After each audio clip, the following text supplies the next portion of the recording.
ചിന്തയെ അഗ്നിയോട് ഉപയോഗിക്കാറുണ്ട്. ചിതയിലെ അഗ്നി ശവശരീരത്തെ മാത്രമേ ദഹിപ്പിക്കാറുള്ളൂ. അതും അല്പസമയം കൊണ്ട് അത് കഴിയും. ജഡ വരിഞ്ഞു കഴിയുമ്പോൾ അഗ്നിയും കിടും. ഇത് ചിന്താഗ്നി മരണം വരെ നമ്മളെ എരിച്ചുകൊണ്ടേയിരിക്കും. ചൂടില്ലാതെ വെട്ടിത്തിളയ്ക്കുന്ന ഒരേ ഒരു വസ്തു നമ്മുടെ മനസ്സാണ്. ടെൻഷൻ കാരണം ഇല്ലാത്ത അസുഖം ഉണ്ടാകുന്നു, ഉള്ള അസുഖങ്ങൾ കൂടുകയും ചെയ്യുന്നു. ടെൻഷൻ കാരണം നമുക്ക് പ്രഷർ ഉണ്ടാകുന്നു. പിന്നെയും ടെൻഷൻ ഉണ്ടെങ്കിൽ ആ പ്രഷർ ഹൈ പ്രഷറാകും. പ്രഷർ ഹൈ ആകുമ്പോൾ തലയിലെ ഞരമ്പ് പൊട്ടി ഒരു വശം തളർന്ന് സ്ട്രോക്ക് ഉണ്ടാകും. ഷുഗർ ഹൈ ഷുഗറാകും. പിന്നെ അൾസറുള്ളവർക്ക്, ആസിഡിറ്റി ഉള്ളവർക്ക് അതിന് തലവേദനയാകും, വയറ്റുവേദനയാകും കൂടും. ടെൻഷൻ കൂടുമ്പോൾ ചിലർക്ക് ഹാർട്ട് അറ്റാക്ക് ഉണ്ടാകും. ഇങ്ങനെ നമ്മൾ ഈ ടെൻഷൻ നമ്മുടെ ശരീരത്തിനെയും മനസ്സിനെയും ഒരേപോലെ നടത്തുക. ചിലർക്ക് ഈ ദുഃഖം കാരണം മറ്റു വസ്തുക്കളുടെ പുറകെ ഓടുകയാണ്. അങ്ങനെ ടെൻഷൻ കുറയ്ക്കാൻ മദ്യത്തിന്, ലഹരിക്കൊക്കെ അടിമയാകും. മീൻ പിടിക്കാൻ നമ്മൾ ചൂണ്ടയിടും. അപ്പം മീൻ വന്ന് പിടിക്കും. അപ്പം തനിക്ക് എന്തോ കിട്ടിയെന്നുള്ള ഹളാത്തുള്ളി ചാടുകയാണ്. അതും കൊത്തിക്കൊണ്ട് അങ്ങനെ ഓടുക. അതെ, ജീവിക്കാൻ എനിക്ക് ഭക്ഷണം കിട്ടി എന്നാണ് അത് ചിന്തിക്കുന്നത്. പക്ഷെ അത് ജീവിതമല്ല, മരണമാണ് മീൻ്റെ എന്നത് അറിയുന്നില്ല. ഇതുപോലെ തൽക്കാലിക ആശ്വാസം തേടി നൈമിഷ്യമായ സുഖങ്ങൾ പിന്നാലെ നമ്മൾ പോകുമ്പോൾ അത് നമ്മുടെ ആയുസ്സും ആരോഗ്യവും ഒന്നുകൂടി നശിപ്പിക്കും. അങ്ങനെ നമ്മൾ മനോരോഗങ്ങളുടെ പിടിയിലാവപ്പെടുന്നു. അങ്ങനെ നമ്മുടെ യൗവനത്തെയും നശിപ്പിക്കുന്നു. ഒരിക്കലും ഒരു സ്ത്രീ പാർക്കിലേക്ക് നടക്കുകയായിരുന്നു. അവിടെ ഒരു വൃദ്ധനായ ചിരിച്ച് സന്തോഷിച്ചിരിക്കുന്നതുണ്ട്. ആ സ്ത്രീ ഒരാകർഷണം തോന്നി അവർക്ക് മുഖം കണ്ടാൽ. പക്ഷെ ഇയാളെ കണ്ടാൽ മുഖത്തിന് നല്ല തേജസ്സുണ്ട്, പക്ഷെ ശരീരം വളരെ ഒത്തിരി പ്രായം തോന്നിക്കുന്ന രീതിയിലിരിക്കുക.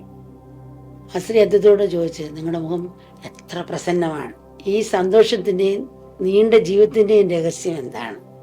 സ്ത്രീ ഇദ്ദേഹത്തോട് ചോദിക്കുക.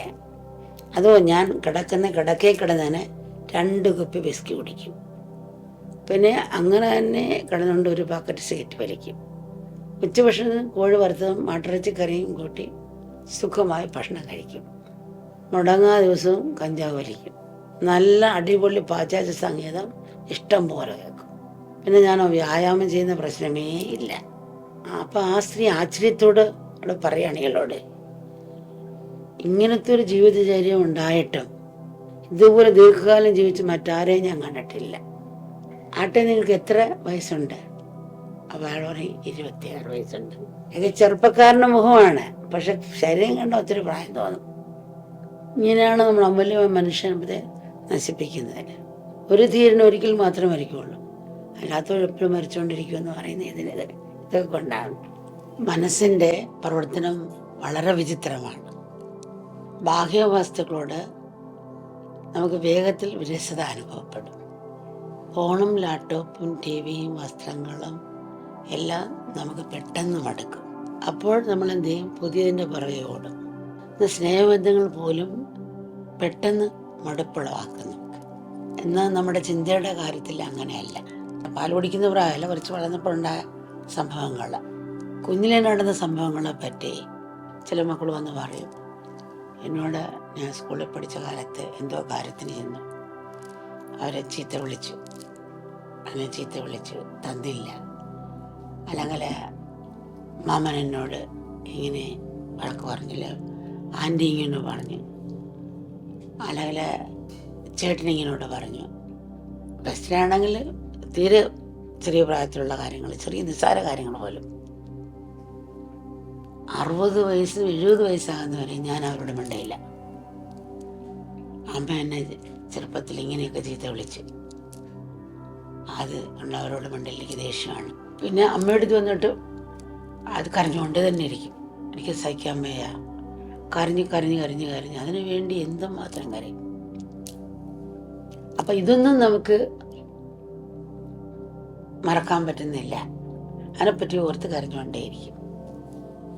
കാരണം എന്നോട് അങ്ങനെ ചെയ്തു, ഇങ്ങനെ ചെയ്തു, അങ്ങനെ ചെയ്തു.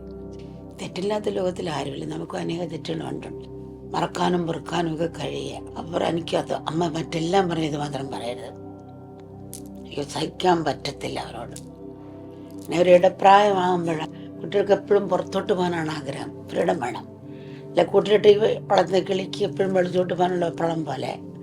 അപ്പം സൂര്യപ്രകാശം തട്ടാത്ത ഒരു ചെടിക്ക് സൂര്യപ്രകാശം കിട്ടാൻ വേണ്ടി വെളിയിലോട്ട് എവിടെ കുട്ടിയുണ്ടോ അത് വെളിയിലോട്ട് പോകുന്ന പോലെ. ഒരു പണ്ടൊക്കെ 13, 15 ഒരു വയസ്സൊക്കെ ആകുമ്പോഴായിരിക്കും മൃഗമനസ്സ് പൊങ്ങുന്ന ഒരു പ്രായമാണ്. ഇപ്പോൾ ഒരു 10 വയസ്സ് കഴിയുമ്പോൾ തന്നെ, 10 വയസ്സിന് മുമ്പ് തന്നെ ഉണ്ടാകും. അങ്ങനെയാണ് അവിടെ ഹോർമോണിൻ്റെ വളർച്ചയും. ഇന്ന് കൂടുതൽ ഇറച്ചികളും മറ്റൊക്കെ തിന്നുകൊണ്ട് അങ്ങനെയുള്ള പ്രവർത്തനങ്ങൾ കൂടും. ആ ഫ്രീഡം വേണം. ഡ്രൈവിങ് പഠിക്കുന്ന കുട്ടികൾക്ക് തുടക്കത്തിൽ വണ്ടി പഠിക്കുമ്പോൾ നല്ല സ്പീഡിലായിരിക്കും, എത്ര വെള്ളം കേൾക്കില്ല. അതുപോലെ അകത്തും പുറത്തും ബ്രേക്ക് പോയ പ്രായമാണ് ഈ മൃഗമനസ്സ് പൊങ്ങുന്നത്. സ്വരം തന്നെ ഒരു മാറുമല്ലോ. അതുപോലെ ഹോർമോണിന് മാറ്റമുണ്ട്. അപ്പോൾ ഇവർക്ക് ഭയങ്കര ദേഷ്യം. അവർ ആരെങ്കിലും കൃഷി ചെയ്താൽ ചെയ്ത് പറഞ്ഞാൽ ഭയങ്കര പ്രതികാരം ദേഷ്യമായിരിക്കും. വെളിയിലെ കുട്ടികൾ 70 വയസ്സായാലും ഈ അമ്മമാർ മറക്കില്ല. അതെനിക്ക് മറക്കാൻ പറ്റത്തില്ല, അമ്മമാരെന്നെ എത്ര വേദനിപ്പിച്ചു എന്ന് പറയും. ഈ ന്യൂ ഇയർ ആകുമ്പോൾ ഞാൻ പറയും, മക്കളെ നമ്മൾ ന്യൂ ഇയർ അല്ല താങ്ക്സ് ഗിവിങ്ങിൻ്റെ കാര്യങ്ങൾ വെളിയിൽ രാജ്യത്ത് പോകുമ്പോൾ മക്കളെ എന്തൊക്കെ നമുക്ക് മാറ്റം കൊണ്ടുവരാൻ സാധിക്കും. ഇന്നത്തെ ദിവസം നമുക്ക് ആരോടൊക്കെ ദേഷ്യമുണ്ട്, നീ സ്നേഹമായ ഇമെയിൽ അയക്കുക. നമുക്ക് പുതുമ എന്നൊക്കെ പറയുന്ന അതാണ്. കഴിഞ്ഞ കാലത്തിലേക്ക് നോക്കിയിട്ട് നമുക്കത് മറക്കാനും പൊറുക്കാനും ഒക്കെ കഴിയുക.